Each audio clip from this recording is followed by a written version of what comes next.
Hello friends, ഇത് Roman പോളൻസ്കി. 1960-കളിൽ Hollywood സംവിധായകരുടെ ഇടയിൽ കത്തിനിന്നിരുന്ന ഒരു യുവ സംവിധായകൻ. അദ്ദേഹത്തിന് എല്ലാം ഉണ്ടായിരുന്നു: പണം, പ്രശസ്തി, നിരൂപക പ്രശംസ, അങ്ങനെയെല്ലാം. ഏറ്റവും ഉപരിയായി അദ്ദേഹത്തിന്റെ wife Sharon tight, A young Radiant beautiful woman. തന്റെ സൗന്ദര്യം കൊണ്ടും നിഷ്കളങ്കവും ആകർഷണീയമായ വ്യക്തിത്വം കൊണ്ടും വളരെ പെട്ടെന്ന് തന്നെ മോഡലിൽ നിന്നും സിനിമയിലെത്താൻ ഷാരോണിന് സാധിച്ചു. ഷാരോണും ഭർത്താവ് റോമൻ പോളൻസ്കിയും ഇപ്പോൾ അവരുടെ സ്വപ്നതുല്യമായ നഗരത്തിൽ സന്തോഷമായി ജീവിച്ചു വരുന്നു. ഇപ്പോൾ അവരുടെ സന്തോഷത്തിന്, അവരുടെ എക്സൈറ്റ്മെന്റിന് ഇരട്ടി മധുരമുണ്ട്. കാരണം ഷാരോൺ 8 മാസം പ്രഗ്നന്റ് ആണ്. അവർ തങ്ങളുടെ ആദ്യത്തെ കുഞ്ഞിനെ സ്വീകരിക്കാനുള്ള തയ്യാറെടുപ്പിലാണ്. അതാണ് യഥാർത്ഥ ആഡംബരം എന്നവർ വിശ്വസിച്ചിരിക്കുക. ഈ ഒരു സന്തോഷം തന്റെ സുഹൃത്തുക്കളുമായി പങ്കുവെച്ച് ഒരു പാർട്ടി നടത്താൻ ഷാരോൺ തീരുമാനിക്കുന്നുണ്ട്. ആയതിനാൽ ഓഗസ്റ്റ് 8-ന് ഒരു പാർട്ടി നടത്താൻ ഷാരോൺ തീരുമാനിച്ച് തന്റെ ഏറ്റവും അടുത്ത 5 സുഹൃത്തുക്കളെ അതിനായി ക്ഷണിക്കുന്നു. അതൊരു നൈറ്റ് പാർട്ടിയാണ്. 1969 ഓഗസ്റ്റ് 8 രാത്രി ഷാരോൺ തന്റെ വീട്ടിൽ സുഹൃത്തുക്കളുമായി പാർട്ടി നടത്തിക്കൊണ്ടിരിക്കുകയാണ്. റോമൻ പോളൻസ്കി ആ സമയം അവിടെ ഉണ്ടായിരുന്നില്ല. തന്റെ പുതിയ സിനിമയുടെ വർക്കുമായി ബന്ധപ്പെട്ട് ലണ്ടനിലായിരുന്നു. എന്നിരുന്നാലും പാട്ടും ഡാൻസും ചിരികളും കൊണ്ട് ആ രാത്രി ആ വീട്ടിൽ സന്തോഷത്തിന്റെ നിമിഷങ്ങളായിരുന്നു. പക്ഷേ ഒരു ദുസ്വപ്നം പോലെ ഇരുട്ടിൽ നിന്നും ക്ഷണിക്കപ്പെടാത്ത കുറച്ച് അതിഥികൾ ആ വീട്ടിലേക്ക് കടന്നു വരുന്നുണ്ട്. അവർ പ്രേതങ്ങളോ കൊള്ളക്കാരോ ആയിരുന്നില്ല. അതിലും മോശമായ ചുവന്ന് കലങ്ങിയ കണ്ണുകളുമായി കുറച്ചുപേർ. ആ രാത്രി തീരും മുമ്പേ 8 മാസം ഗർഭിണിയായ ഷാരോണി അടക്കം അവർ എല്ലാവരെയും വധിച്ചു. ശേഷം ഷാരോണിന്റെ രക്തം കൊണ്ട് ചുമരിൽ പിഗ് എന്നെഴുതി. ഹോളിവുഡ് മുഴുവൻ ഉറ്റുനോക്കിയിരുന്ന ഒരു സ്വപ്നത്തെ ദുസ്വപ്നമാക്കി മാറ്റിയ ആ കുറച്ച് ആളുകൾക്ക് പിന്നിൽ അവരെ കൺട്രോൾ ചെയ്തിരുന്ന മറ്റൊരു മനുഷ്യനുണ്ട്: ചാൾസ് മാൻസൺ. ചാൾസ് മാൻസൺ എന്ന ഈ ക്രിമിനലിനെ പറ്റിയാണ് ഈ വീഡിയോയിലൂടെ കാണാൻ പോകുന്നത്.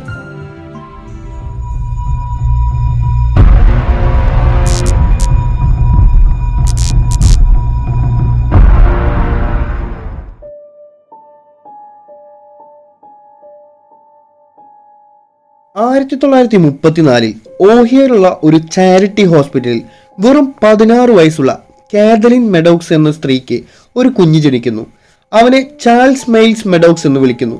പക്ഷേ അവൻ്റെ അമ്മയ്ക്ക് പോലും അവന് തീരെ താല്പര്യമുണ്ടായിരുന്നില്ല. കാരണം അവൻ്റെ അച്ഛൻ ആരാണെന്ന് ആ സ്ത്രീക്ക് പോലും വ്യക്തമായി അറിയില്ലായിരുന്നു. ചാൾസ് ജനിച്ചത് മുതൽക്ക് തന്നെ അവനെ ഈ ലോകത്തിന് ആവശ്യമില്ലാത്ത പോലെയാണ് കണ്ടിരുന്നത്. അവന് ജീവിക്കാൻ ഒരു വീട് പോലും ഇല്ലായിരുന്നു. തികച്ചും ശൂന്യതയിൽ ജനിച്ച ഒരു കുട്ടി. കാതലിൻ വളരെ മോശമായ ജീവിതം നയിച്ചിരുന്ന ഒരു സ്ത്രീ ആയിരുന്നു. ഒരു മദ്യപാനി, മോഷ്ടാവ്, പലപ്പോഴും നിലവാരം കുറഞ്ഞ ഹോട്ടലുകളിൽ പരിചയമില്ലാത്ത ആളുകളുമായി കിടക്ക പങ്കിട്ടിരുന്ന ഒരു വ്യക്തി. ഒരിക്കൽ കാതലിൻ കയ്യിൽ പൈസയില്ലാത്തതിനാൽ തന്റെ കുഞ്ഞിനെ ഒരു ബാറിൽ ഒരു കുടം ബിയറിന് വേണ്ടി പണയം വെക്കുന്നുണ്ട്. ചാൾസിന് 5 വയസ്സുള്ള സമയത്ത് കാതലിൻ ഒരു മോഷണ കേസിൽ പെട്ട് ജയിലിൽ അടയ്ക്കപ്പെടുന്നു. തുടർന്നുള്ള ചാൾസിന്റെ ജീവിതം അങ്കിളിന്റെയും ആന്റിയുടെയും കൂടെയായിരുന്നു. ബന്ധുക്കളുടെ വീട്ടിലുള്ള ആ 5 വയസ്സുകാരന്റെ ജീവിതം തികച്ചും ദുരിതപൂർണമായിരുന്നു. ഒരിക്കൽ അമിതമായി കരഞ്ഞു എന്ന കുറ്റത്തിന് അവനെ പെൺകുട്ടികളുടെ വസ്ത്രം നിർബന്ധിച്ച് ധരിപ്പിച്ച് ആന്റി സ്കൂളിൽ വിടുന്നുണ്ട്. കനത്ത അപമാനം, കഠിനമായ പരിഹാസം, പുച്ഛം, സ്നേഹമില്ലായ്മ, ഇതെല്ലാം കാരണം ആ കൊച്ചു മനസ്സിൽ മറ്റെന്തൊക്കെയോ വളരുന്നത് ആരും അറിഞ്ഞിരുന്നില്ല. കാതലിൻ ജയിലിൽ നിന്നും ശിക്ഷ കഴിഞ്ഞ് മടങ്ങി വരുമ്പോൾ ചാൾസ് അവളുടെ അടുത്തേക്ക് ഓടി വരുന്നുണ്ട്, ഒരു പുതിയ ജീവിതം സ്വപ്നം കണ്ടുകൊണ്ട്. പക്ഷെ കാതലിൻ പഴയ വഴിക്ക് തന്നെയായിരുന്നു. മദ്യപാനം കൂടി, പുതിയ ബോയ് ഫ്രണ്ട്സ്, ചാൾസിനോടുള്ള അവഗണന. അങ്ങനെ ഏകദേശം 9 വയസ്സുള്ളപ്പോൾ മുതൽ ചാൾസ് കടകളിൽ നിന്നും മോഷ്ടിക്കാൻ തുടങ്ങി. 10 വയസ്സായപ്പോഴേക്കും വീടുകളിലേക്കും തന്റെ മോഷണം വ്യാപിപ്പിച്ചു. എന്നാൽ പലപ്പോഴും ചാൾസ് പിടിക്കപ്പെട്ടിരുന്നു. അങ്ങനെ പിടിക്കപ്പെടുമ്പോഴെല്ലാം അവനെ ബോയ്സ് ഹോമിലേക്കോ അല്ലെങ്കിൽ ജൂനൽ ഹോമിലേക്കോ അയക്കുന്നുണ്ട്. ഒരു ഹോമിൽ നിന്നും ദിവസവും അവൻ മർദ്ദനങ്ങൾ ഏറ്റുവാങ്ങേണ്ടി വരുന്നുണ്ട്. മറ്റൊരു സ്ഥലത്ത് നിന്നും 4 ദിവസത്തിൽ തന്നെ അവൻ ചാടിപ്പോയി. ഒരു സ്ഥലത്ത് മുതിർന്ന തടവുകാർ അവനെ ലൈംഗികമായി ഉപയോഗിക്കുന്നുണ്ട്. ഇതറിഞ്ഞിട്ടും അവിടുത്തെ അധികാരികൾ കണ്ണടച്ചു. അങ്ങനെ പല സ്ഥലത്തു നിന്നുള്ള മോശമായ അനുഭവങ്ങളിൽ നിന്നും ചാൾസ് ഒരു പാഠം പഠിച്ചു: ക്രൂരനായിൽ മാത്രമേ തനിക്ക് നിലനിൽപ്പുള്ളൂ എന്ന്.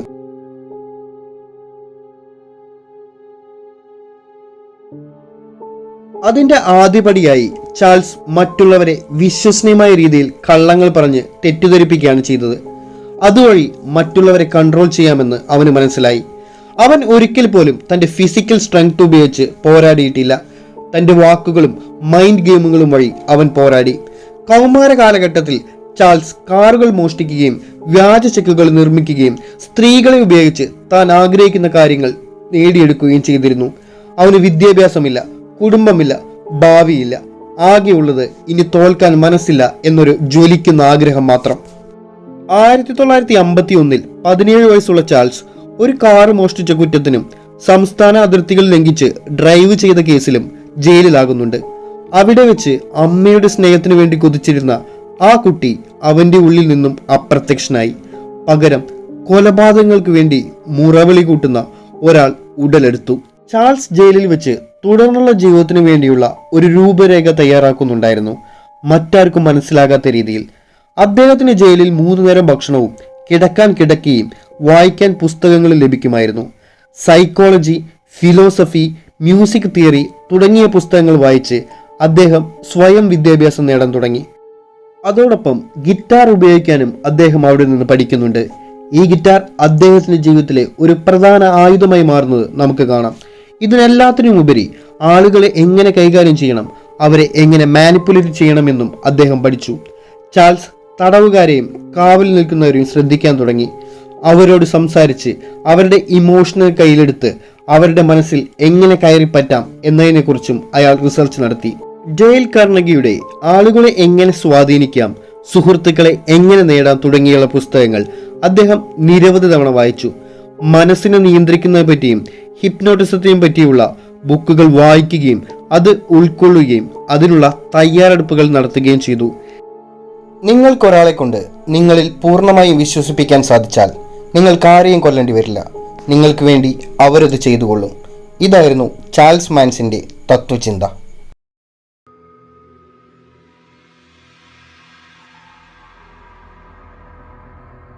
1967 മാർച്ച് 21 ചാൾസ് ജയിൽവാസം കഴിഞ്ഞ് പുറത്തു വരുന്നു.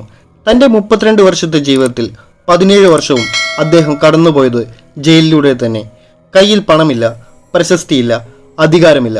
എങ്കിലും ഇനി ചെയ്യേണ്ട കാര്യങ്ങളെപ്പറ്റി അയാൾക്ക് നല്ല ബോധ്യമുണ്ട്.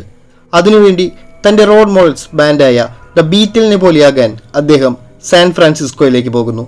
1960കളിൽ അമേരിക്കയിൽ ആരംഭിച്ച് ലോകം മുഴുവൻ ശ്രദ്ധയാകർഷിച്ച ഹിപ്പി കൾച്ചർ എന്ന യുവജന പ്രസ്ഥാനം കൊടുമ്പിരി കൊണ്ടിരിക്കുന്ന സമയമായിരുന്നു അത്. അത്തരം ആദർശവാദികളായ യുവാക്കൾക്കിടയിൽ തൻ്റെ അധികാരം കെട്ടിപ്പടുക്കുന്നതിനുള്ള ഒരവസരമായി ചാൾസ് അതിനെ വിനിയോഗിക്കുന്നു. ആളുകളുടെ മനസ്സിലേക്കും അതുവഴി തലച്ചോറിലേക്കും പ്രവേശിക്കാനുള്ള ഒരു മാർഗമായി ചാൾസ് തൻ്റെ സംഗീതത്തെ ഉപയോഗിക്കുന്നുണ്ട്. അദ്ദേഹം ഗിത്താർ വായിക്കുന്നതോടൊപ്പം വൈകാരികവും ചിന്തിപ്പിക്കുന്നതും വിപ്ലവ പ്രവർത്തനങ്ങൾക്ക് പിന്തുണ നൽകുന്നതുമായിട്ടുള്ള ഗാനങ്ങൾ ആലപിക്കാൻ തുടങ്ങി. അയാളുടെ പാട്ടുകൾക്ക് പല അർത്ഥങ്ങളും പല സന്ദേശങ്ങളും ഉണ്ടെന്ന് ആളുകൾക്ക് തോന്നി തുടങ്ങി. ഈ സമയത്തെല്ലാം ചാൾസ് തന്നെ യേശുവിനോട് ഉപമിക്കുകയും തൻ്റെ സംഗീതം നിങ്ങൾക്ക് നിത്യജീവൻ നൽകുമെന്ന് അവകാശപ്പെടുകയും ചെയ്യുന്നുണ്ട്. അമേരിക്കയിൽ വർണ്ണവെറി സമരങ്ങൾ നടന്നിരുന്ന കാലത്ത് വെളുത്ത വർഗ്ഗക്കാരെ നയിക്കാൻ തന്നെ തെരഞ്ഞെടുത്തതാണെന്നും സ്വന്തം അനുയായികളെ അങ്ങനെ പറഞ്ഞ് വിശ്വസിപ്പിക്കുന്നു. സംഗീതവും പ്രവചനവും വഴി ചാൾസ് ദുർബലരായ ഒരുപാട് പേരെ ഫാൻസും ഫോളോവേഴ്സുമാക്കി മാറ്റുന്നുണ്ട്. പ്രധാനമായും യുവതികൾ അദ്ദേഹത്തിൻ്റെ വരികളിലും പ്രവചനങ്ങളിലും പിന്നീട് ലഹരികളിലും മയങ്ങി. ലളിതമായ ഗാനങ്ങളെ വൈകാരിക അനുഭവങ്ങളാക്കി മാറ്റി കവിതകൾ രചിച്ചു പാടാൻ അദ്ദേഹത്തിന് നല്ല വശമുണ്ടായിരുന്നു. ആയതിനാൽ തന്നെ താൻ ഒരു പ്രതിഭയും ദീർഘദർശിയുമാണെന്നുള്ള ഒരു തെറ്റിദ്ധാരണ ഉണ്ടാക്കിയെടുക്കാൻ അദ്ദേഹത്തിനായി. ചാൾസ് മാൻസൺ തൻ്റെ ഫോളോവേഴ്സുമായി ഒരു ഗ്രൂപ്പായി മാറിയിരുന്നു. പിന്നീട് മീഡിയാസ് അതിനെ മാൻസൺ ഫാമിലി എന്ന് വിശേഷിപ്പിക്കുന്നുണ്ട്. ചാൾസ് LSD, കഞ്ചാവ്, മാജിക് മഷ്റൂം തുടങ്ങിയ ലഹരി വസ്തുക്കൾ ഉപയോഗിക്കുന്നതായി കാണുന്നുണ്ട്.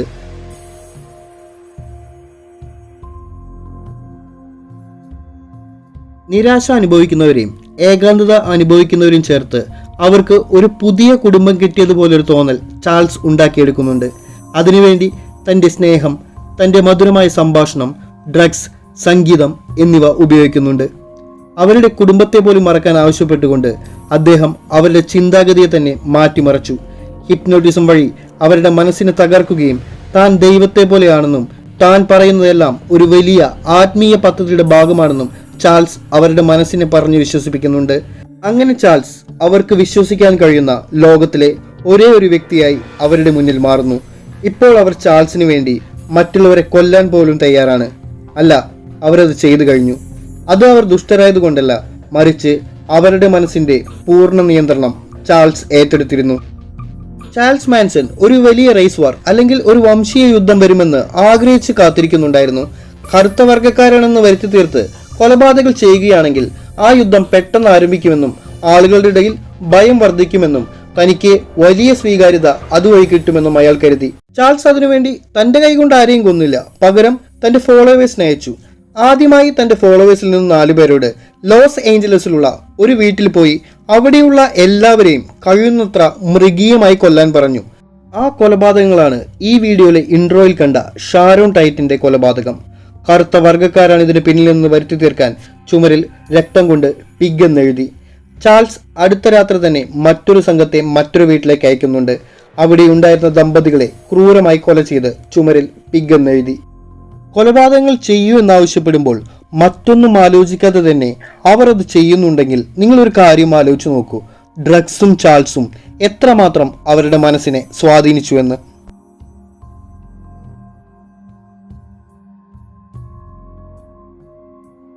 ഹോളിവുഡ് നായിക ഷാരോണിന്റെ കൊലപാതകം പോലീസിന് വലിയ പ്രഷർ നൽകിക്കൊണ്ടിരുന്നു. കൊലപാതകം നടന്ന സ്ഥലത്ത് എഴുത്തുകളും മറ്റും പോലീസിന് വലിയ ആശയക്കുഴപ്പമുണ്ടാക്കി. പോലീസിന്റെ സസ്പെക്ട് ലിസ്റ്റിൽ പോലും ശക്തമായ ആരും തന്നെ ഉണ്ടായിരുന്നില്ല. കൊലപാതകങ്ങൾക്ക് നേരിട്ട് ഇറങ്ങാത്തത് മൂലം അന്വേഷണം ഒരിക്കൽ പോലും ചാൾസ് മാൻസണിൽ എത്തിയതുമില്ല. ഇതേ സമയം തന്നെ ചില പോലീസുകാർ അവിടെ അമിതമായി നടന്നുവരുന്ന വാഹനമോഷണങ്ങളുടെ പുറകെ ഉണ്ടായിരുന്നു. അങ്ങനെ ഒക്ടോബർ മാസത്തിൽ ഡെത്ത് വാലിയിൽ നിന്നും മോഷ്ടിച്ച ഒരു വാൻ ഓടിച്ചു നടക്കുന്നതിനിടെ 3 സ്ത്രീകൾ അറസ്റ്റിലാവുന്നുണ്ട്.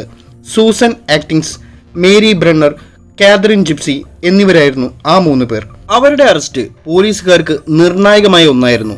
കാരണം ജയിലിൽ കഴിയുന്ന സമയത്ത് സൂസൻ ആക്ടിങ്സ് ഞങ്ങളെ രക്ഷിക്കാൻ ഞങ്ങളുടെ ദൈവം ചാൾസ് മാൻസൺ വരുമെന്നും ഹോളിവുഡ് ആക്ട്രസ് ഷാരോണിന്റെ മരണത്തിൽ ഞങ്ങൾക്ക് പങ്കുണ്ട് എന്നും ഇനിയും കൊലപാതകങ്ങൾ വരാനിരിക്കുന്നുവെന്നും ചാൾസ് മാൻസനാണ് സൂത്രധാരനെന്നും വീമ്പ് പറയുന്നുണ്ട്.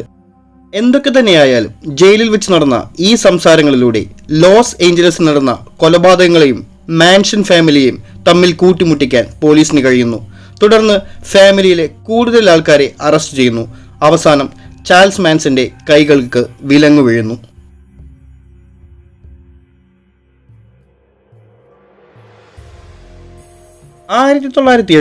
ജൂണിൽ ചാൾസ് മാൻസന്റെ കേസിന്റെ വിചാരണ ആരംഭിച്ചു. അമേരിക്കയുടെ ഹിസ്റ്ററിയിൽ തന്നെ ഏറ്റവും വിചിത്രമായ വിചാരണകളിൽ ഒന്നായിരുന്നു അത്. ചാൾസിന് വക്കീൽ ആരും തന്നെ ഉണ്ടായിരുന്നില്ല. അയാൾ തന്നെ വാദിക്കാൻ ശ്രമിച്ചു. അദ്ദേഹം നെറ്റിയിൽ എക്സ് ആകൃതിയിൽ എന്തോ വരച്ചിരുന്നു. അദ്ദേഹത്തിന്റെ അനുയായികളും അങ്ങനെ തന്നെ ചെയ്തു. അവർ ഇപ്പോഴും ചാൾസിന്റെ നിയന്ത്രണത്തിലായിരുന്നു. കാരണം പെൺകുട്ടികൾ പലപ്പോഴും കോടതിയിൽ ഒരു ബന്ധമില്ലാത്ത കാര്യങ്ങൾ വിളിച്ചു പറയും. ചിലപ്പോൾ പാട്ടുപാടും, ചിലപ്പോൾ ഹിപ്നോട്ടിസം ചെയ്ത പോലെ ഒന്നും മിണ്ടാതെ നിൽക്കും. കൊലപാതകങ്ങൾ ആസൂത്രണം ചെയ്തതും നടത്തിയതും ഞങ്ങളാണ് എന്നുവരെ അവർ പറഞ്ഞു. 9 മാസത്തിന് ശേഷം മാൻസനും മറ്റുള്ളവരും കുറ്റക്കാരാണെന്ന് ജൂറി കണ്ടെത്തി വധശിക്ഷ വിധിച്ചു. 1972 കാലിഫോർണിയ ഡെത്ത് പണിഷ്മെന്റ് നിർത്തലാക്കിയതിനെ തുടർന്ന് അവരുടെ പണിഷ്മെന്റ് ജീവപര്യന്തം തടവായി മാറി. 2017 തന്റെ 83ാമത്തെ വയസ്സിൽ ചാൾസ് മാൻസൺ മരണപ്പെട്ടു. മരണപ്പെടുന്നതിന് മുമ്പ് ചാൾസ് മാൻസൺ നടത്തിയ ഇന്റർവ്യൂകൾ യൂട്യൂബിൽ ലഭ്യമാണ്. അതുപോലെ തന്നെ ചാൾസ് മാൻസന്റെ ജീവിതത്തെ ആസ്പദമാക്കി ഹെൽറ്റർ സ്കെൽറ്റർ എന്നൊരു മൂവിയും ഇറങ്ങിയിട്ടുണ്ട്. അതും യൂട്യൂബിൽ ലഭ്യമാണ്. അതിൽ യഥാർത്ഥ ചില സംഭവങ്ങളും കാണിച്ചിട്ടുണ്ട്. വീഡിയോ ഇഷ്ടമായാൽ ലൈക്ക് ചെയ്യുക. നിങ്ങളുടെ ഫ്രണ്ടിന് ഇഷ്ടമാകുമെന്ന് തോന്നുകയാണെങ്കിൽ അവർക്കിത് ഷെയർ ചെയ്യുക. ഇനിയും ഇതുപോലുള്ള വീഡിയോകൾക്കായി ഈ ചാനൽ സബ്സ്ക്രൈബ് ചെയ്യുക.